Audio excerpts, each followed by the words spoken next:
I saw it in a post. You avoidant type. When things get hard, you retreat instead of meeting it head on. Don't put your anxious attachment on me.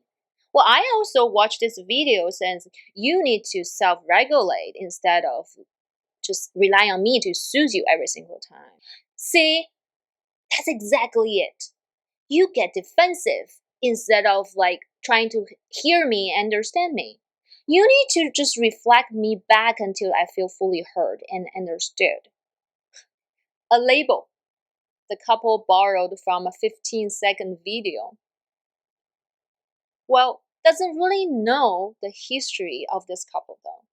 They provide a categorization of concepts. Within this category, the two people trying really hard to connect with each other somehow use it against each other and get stuck in this fighting loop. Welcome back to the Happiness Games. I'm your host, Ijao Martins. I'm a licensed marriage and family therapist in the state of California, and my specialty is somatic couples therapy. This couple, just like any couples in my therapy room for couple therapy, they are well versed in therapy languages. They know attachment, regulation, avoidant, and anxious attachment. All these terms. They probably picked up from a reel, from a video, or maybe from therapy. Somehow, those labels are used as ammunitions instead of information to help them to connect, which I assume is their original goal of going to therapy. So today, we're going to look at three things. One, how our brain works in neuroscience and can understand from a neuroscience perspective this couple we're looking at in the role play fight each other, why this is understandable and human and normal. That's how our brain works. Two, we're going to look at it from a systematic perspective instead of staying in each person's role and blaming the other person. We see how the blaming mutually forms what we call a role lock in this couple system, and they get stuck, which is also developmentally appropriate. Three, we're going to look at how to undo this role lock, how to release yourself from this painful, stubborn position by attending to the part of you that's deep, maybe younger, that have pain that need to be expressed. Let's begin. So, neuroscience perspective, I talk a lot about Lisa Feldman Baer's work. I really enjoy her books on the predictive brain and body budgeting. You can watch my videos from previous episodes that I talk about this, about attachment and about how the couples get stuck in relationships. Well, particular this dynamic we're seeing, the couples are each of them using a label, what we call a concept, to categorize their partner's behavior. This partner is labeling their partner as avoidant. A concept, avoidant. What does it mean? So what they learned is a certain behavior that she read about from the post remind them of the behaviors of their partner. Particularly when things get difficult, they have a concept. Their partner might tend to retreat first, what we call flight, instead of leaning in, trying to solve it with her. So she gets frustrated, and in order to help her body to understand what's going to happen in the future, she used this label to categorize her partner into this avoidant type. So her brain is making predictions of her partner's future behavior so that her body can be designated with a certain kind of resources. In her case, maybe she's pursuing. You can see from the video from the earlier role play, her energy is very leaning forward. She puts a lot of energy to pursue and attack. And that's how her brain, her loops, is designated, giving her a lot of energy to pursue, to predict, so she knows what's happening in the future. all of our brain really prefer to do it that way because think about it from the back time when we do not know what's going to happen. We have to fight wild beasts in nature and we don't know where we're getting food. If each single time we start from clean slate, don't know what's going to happen, it's not very efficient. It's not really good for our survival. So our human brain is developed in a way to predict the future so we can survive before we can develop and transform. But when we stuck in the labeling to predict how our partner is going to behave in the future, so we can plan our budget and resources of our body accordingly, we accidentally close our boundary and we're not taking in information from moment to moment. So we're not staying current. Our system is not updated with new information from the external world. In this case, our partner's potential change of behavior. So our system is now updated and we cannot grow with our partner. As you can see, it's very normal trying to stay in survival mode by repeating your categorization and predict your future, the partner's future behaviors. So your body gets the certain amount of energy and resources accordingly. But then you get stuck in your developmental stage with your partner. So that brings to our second perspective, systematic perspective. So if you say the predictive brain is more from a personal system to look at your own brain, how it works, predict the future, and budget your body's resources accordingly, the systematic framework is really helpful for us to get out of our little personal system. So we don't just take things personally. And instead, zoom out, we're looking at a bigger system, bigger environment, where there are two partners in this situation we're looking at. Partner A uses a label saying you're avoidant to attack. Partner B gets what? Also attack by being defensive. We call it defensive attack their partner for being anxiously attached. So instead of addressing the real issue, they get into mutual attacking mode. You can just see the fire coming at each other with therapy languages, just like any fight they have. So they stack in what we call mutual blaming dynamic, and it's a fight, which is a stage of development for any system, for any couple. They go through that. The way they fight might look different each day, but people tend to have their favorite way of fighting, their habitual way of fighting. In this case, it's blame, attack, defensive, attack, both attacking each other. And they're avoiding something though. What are they avoiding?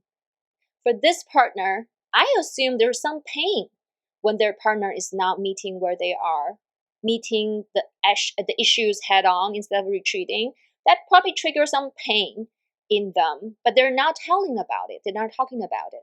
For this partner, maybe I assume they feel burdened in some way when their partner rely on them to co-regulate all the time. They may need some time for themselves. So they want their partner to self-regulate to give them some break. But they are not talking about that either. Instead, they attack their partner and tell their partner what you should be doing, saying you ought to do this. This is the right behavior. So they're not addressing each of their needs emotionally, and they're not really negotiating. They're not moving forward their negotiation for sure. So that brings to our third perspective. I already kind of go down a little bit, having assumptions of each partner's potential needs based on my own experience observing thousands of cases. And I have this intuition. That's also categorization, as you see. And I use the concept I learned in different theories. And in my practice, I predict every single time. The difference is after I predict, I check it out with the person in the therapy room. I said, well, I have a sense this is what's happening for you. What's your experience? Or I ask questions for them to explore this part of them. Now, our third lens is the parts work lens, IFIO, intimacy from the inside out. So based on the internal family system theory, we tend to have some parts of that protect us, typically a fighting part, blaming, criticizing, whatever name you give it to it, it's a part that's in the front to fight the other persons to protect something underneath that's more tender and vulnerable that we don't want people to see yet. So my assumption for this partner is there's a part of her or him that feels pain when their partner's going away.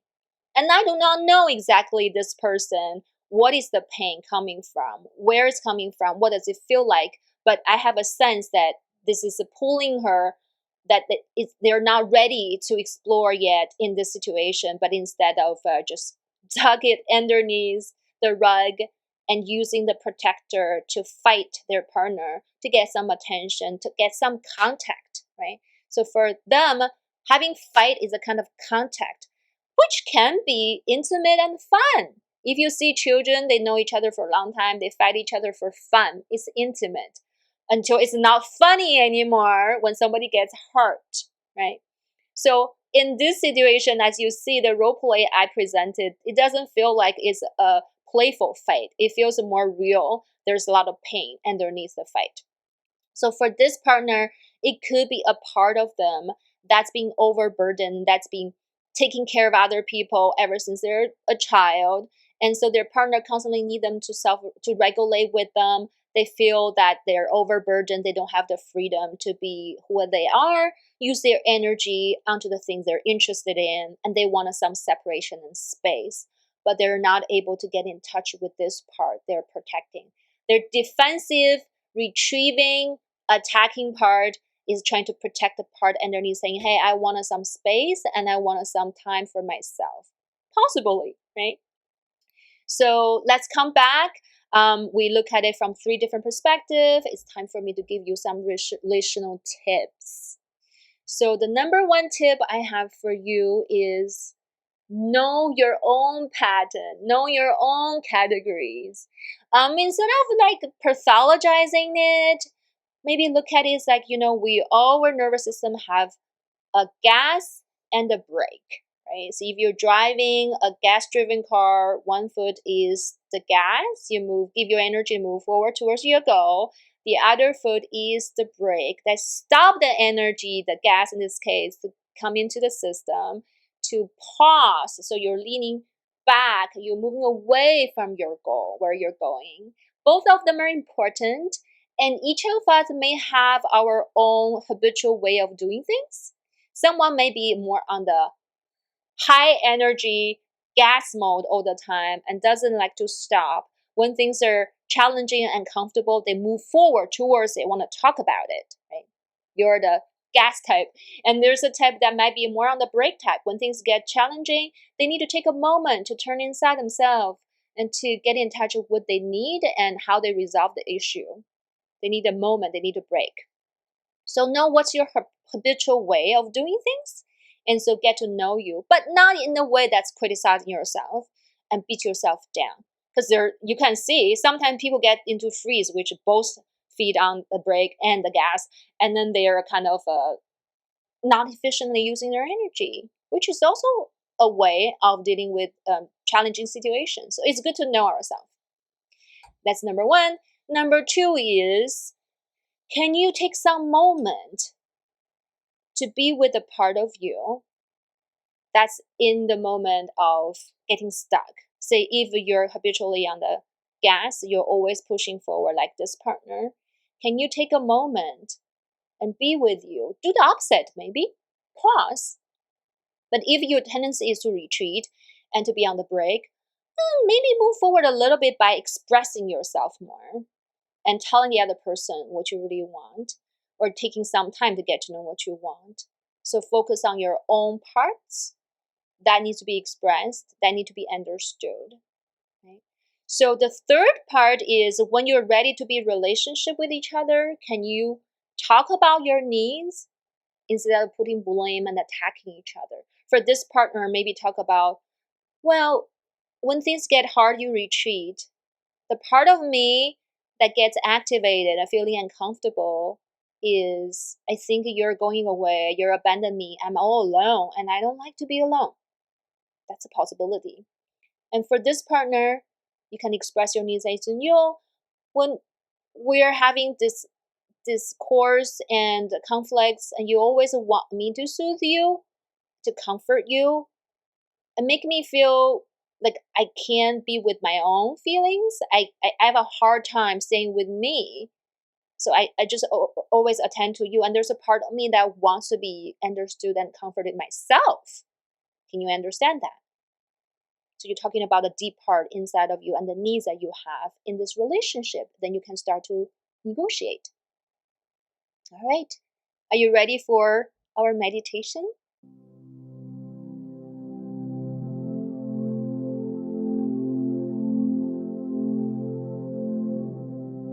So let your feet find the floor or whatever is holding you right now. Notice the contact, the simple fact of being supported before anything else needs to happen.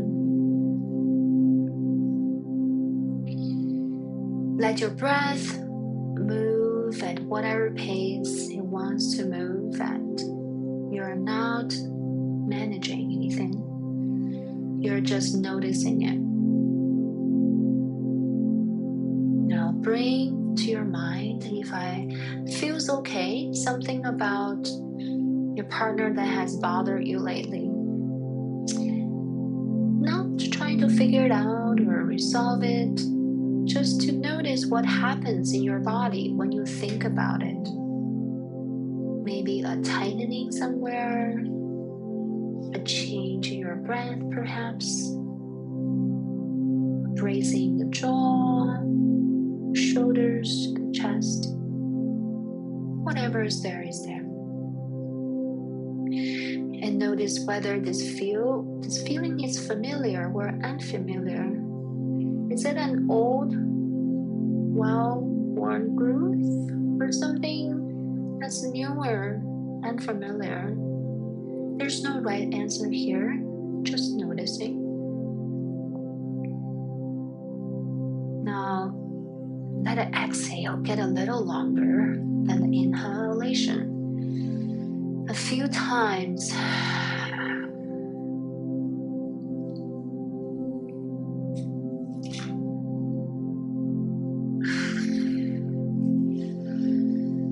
However, that happens naturally for you with each longer exhale.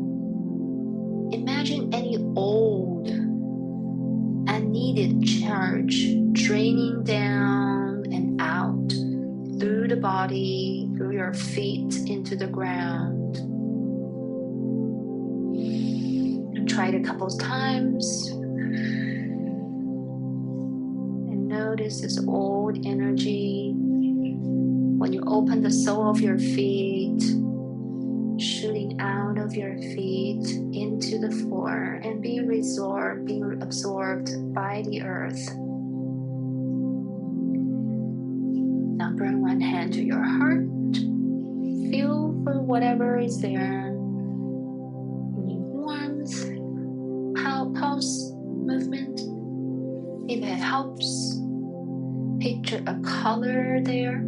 Something soft, radiating gently outward to the part of you that's being bracing, cooling, or warming it, whichever it needs. Our heart has its own rhythm and its own energy field.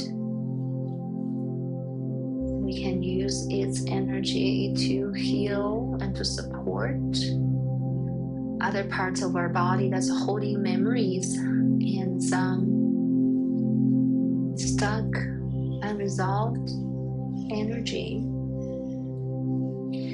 And let that warmth reach the part of you that just wants to be understood and held, and the part of you that's tired of trying to explain and telling stories.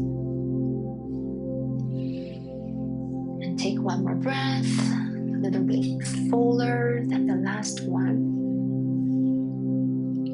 And when you are ready, come back exactly as you are and labeled and entirely your own. And if you want, you can bring your palms together and repeat after me. I can stay open and curious. My heart can soothe the rest of my body. My brain isn't the only voice giving instructions here.